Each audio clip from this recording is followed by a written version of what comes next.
أتوجه بالشكر للأمين العام بان كي مون على كلمته، ويسعدني أن أعطي الكلمة لمعالي الوزير جون كيري وزير خارجية الولايات المتحدة. شكرا جزيلا معالي الوزير، شكري.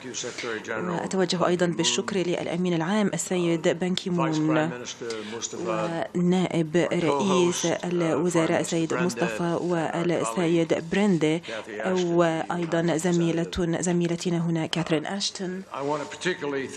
أود أن أتوجه بالشكر الخاص إلى فخامة الرئيس السيسي ومعالي الوزير، شكري على قيادتهم وريادتهم وجهوده، وأيضا جهود السلطة الفلسطينية وعملهم مع إسرائيل لوقف إطلاق النار، كما إننا نحترمهم ونشكرهم على شراكتهم مع الولايات المتحدة الأمريكية، ليس فقط من أجل العمل لوقف إطلاق النار وحسب، ولكن أيضا في مساعدتنا على جلب هذه الجهود من أجل إعادة الإعمار. وكما قال فخامة الرئيس has played in this region for so long. The same can also be said of Foreign Minister Brende in Norway, whose historic connection and commitment to these issues go back more than 2 decades to the Oslo Accords. And I'm personally always impressed by the deep engagement of Norway in efforts to make peace, not just here, but elsewhere in the world. And of course, President Abbas, thank you for your perseverance and your partnership. This has been a difficult few months on a difficult issue in a difficult neighborhood. And no one feels that more than the people of Gaza. This summer, as we've heard in some of the statistics that Secretary General shared with us, more than 500,000 Gazans had to flee their homes and seek safety. 20,000 homes were destroyed, were severely damaged, and more than 100,000 people remain displaced. And winter is fast approaching. I have been to Gaza at a time like this, and I will never forget traveling to Isbet Abed Rabo in Gaza in 2009 and watching children playing in the rubble, seeing little Palestinian girls playing where just months earlier homes and buildings had stood.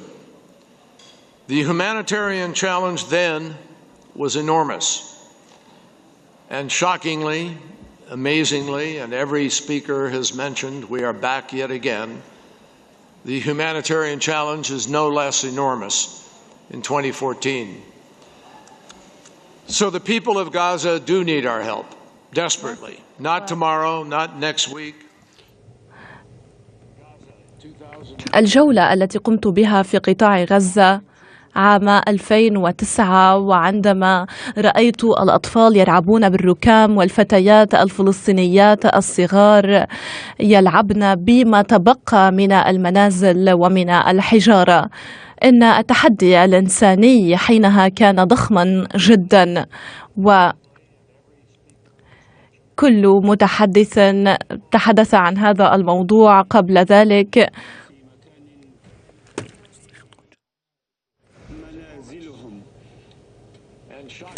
كثيرون تحدثون عن التدمير الذي لحق بالمنازل هناك.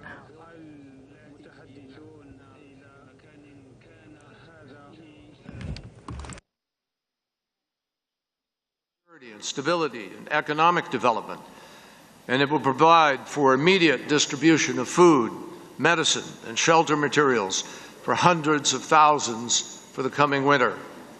And it is money that is going to help reconstruct Gaza's damaged water and sanitation system so that Palestinians in Gaza will have access to water that they can drink and homes that they can actually start rebuilding. Taken together, the United States has provided more than $400 million in assistance to the Palestinians over this last year, $330 million just since this summer's conflict began.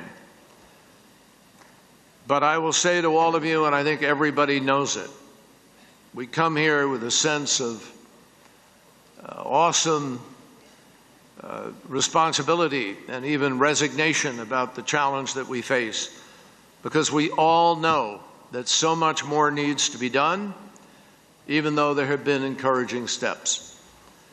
I'm particularly grateful to UN Secretary General Ban Ki-moon and Special Coordinator Robert Seri for helping to broker an important agreement between Israel and the Palestinian Authority for an end-use monitoring mechanism. And we appreciate Israel's cooperation in continuing to provide humanitarian access to Gaza through its crossing, which is essential if all of this is going to work. We welcome that Israel has recently announced new measures that should allow increased trade in agricultural goods between Gaza and the West Bank, and more permits for Palestinian business leaders to enter Israel. We hope to see many more positive steps announced and implemented in the coming weeks and months. And we need to get back to the difficult work, not just of reconstruction and recovery in Gaza, but of actually building Gaza's economy for the long term and developing its institutions under the Palestinian Authority. The Palestinian Authority and President Abbas must be empowered in all that we do in order to define and determine Gaza's future. There is simply no other way forward. And all of us here need to help the ability of the Palestinian Authority to be able to deliver. There are many steps that we can take. We can and should see Palestinian Authority customs officials at Gaza's borders. We can and should help the PA to expand its control in Gaza, streamline Gaza's workforce, and continue to play a key role in the end-use monitoring mechanism for Gaza. للسلطات الفلسطينية فيما يتعلق بالخدمات البترولية والنفطية وأيضا وضع آليات لهذه الخدمات في غزة، فهذا تماما ضروري لإتاحة الإمكانات من أجل أن يتم وقف إطلاق الصواريخ من قبل غزة في أي وقت، لأن ذلك سوف يحدد مستقبل غزة في المستقبل. أننا نسعى للعمل على إعادة بناء غزة، ولكن لا يمكن أن نتغافل أنه هناك حاجة لخلق استثمار طويل المدى في غزة ودعم القطاع الخاص، وأن يتم العمل في هذا الإطار مع اللجنة الرباعية ومع رجال الأعمال ومؤسسات رجال الأعمال من أجل أن يتم تعزيز قدرات الاقتصاد الفلسطينية. فإن هناك خطط استثمارية لتحقيق نمو في الأراضي الفلسطينية بملايين الدولارات. أن يتم أيضا هناك تحمل المسؤولية المجتمعية للمؤسسات. نحن نتحدث عن استثمارات حقيقية.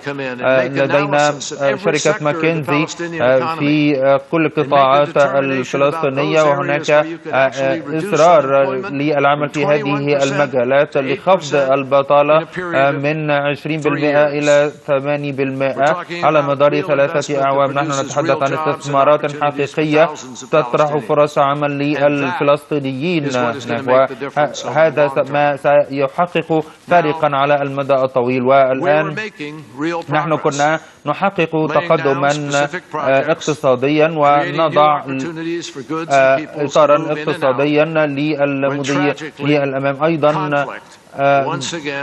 مرة أخرى تم استبدال الحوار بالعنف،